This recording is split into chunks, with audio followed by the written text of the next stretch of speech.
I'm Rick, and welcome to Fun with Photography. Today we were going to look at the settings on point-and-shoot cameras. This one here in particular is the Nikon S6400. We'll just look on the back.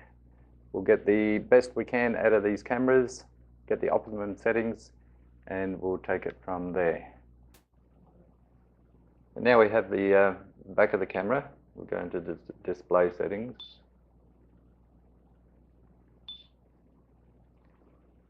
And here we have the shooting menu. We'll start off with the file size. As you can see that there's a 16 megabyte, 8, 4, 2 and VGA mode. To get the best out of this camera, we need to have the highest set resolution. So we'll pick the 16 megabytes. Next menu along is the ISO.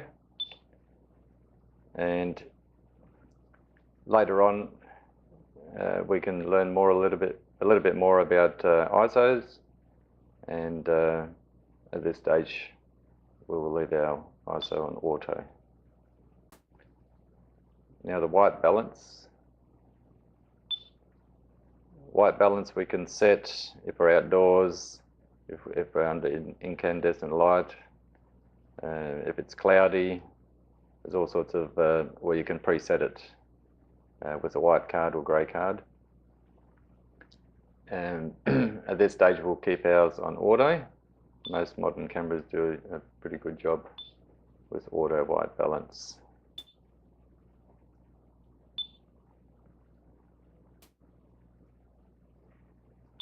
Now the shooting mode, we can have single shot, continuous shooting at high frame rate, which is probably around about 6 frames a second.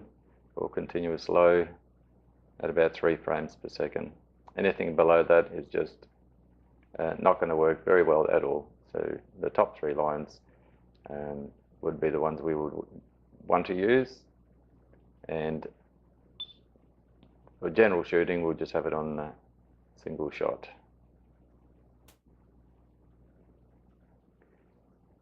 With touch shooting, you can touch the back of the screen on this particular camera to touch, and it will activate the shutter. You can have subject tracking. That's good for moving objects, or touch for auto focus and auto exposure combination. I myself like to shoot using the button on the top.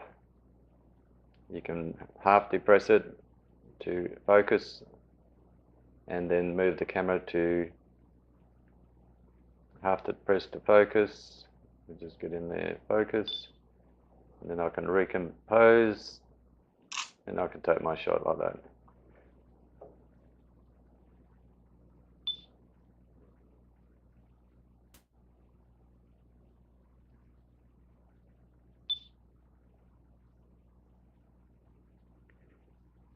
Next one we have along here is the movie mode. If you're going to take movies, we want to get the best we can out of this. What we have here is a 1080p at 30 frames a second, 720 at 30 frames a second, 720 at 60 frames a second. If you want to do some slow motion footage, that one would be a good one to do because you can slow it down. It's taking the movie at twice the speed, so when you do slow it down there will be no shuddering or jerkiness or anything like that. But at this stage it has already selected the star mode here, which is 1080p at 30 frames a second.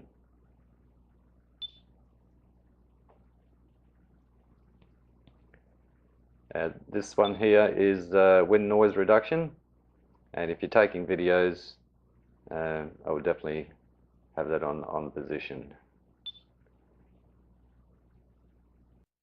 Area focus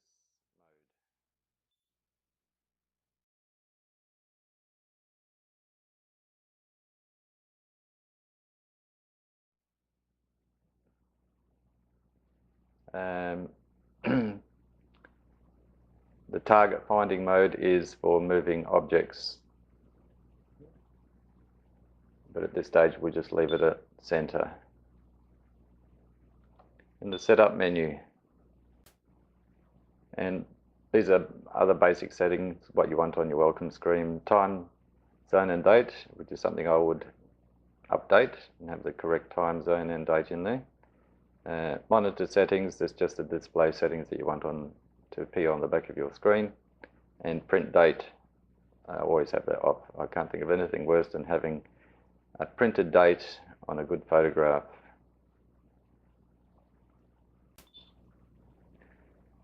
Next one here is vibration reduction. Always have that on. It helps with if you've got shaky hands or if you're not very sturdy.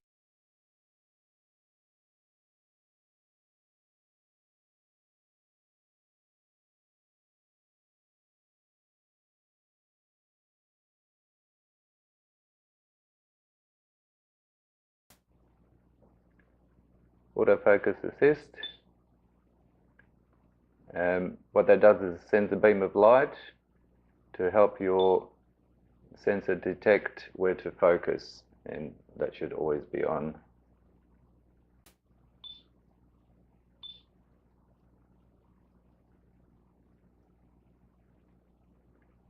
Format card. All the images will be deleted. Okay, this stage we won't do it, but after filling up the SD card and you download your photos onto your computer, it is always a good idea to format the card within the camera, so the camera knows how to talk to the card, has its own talking method.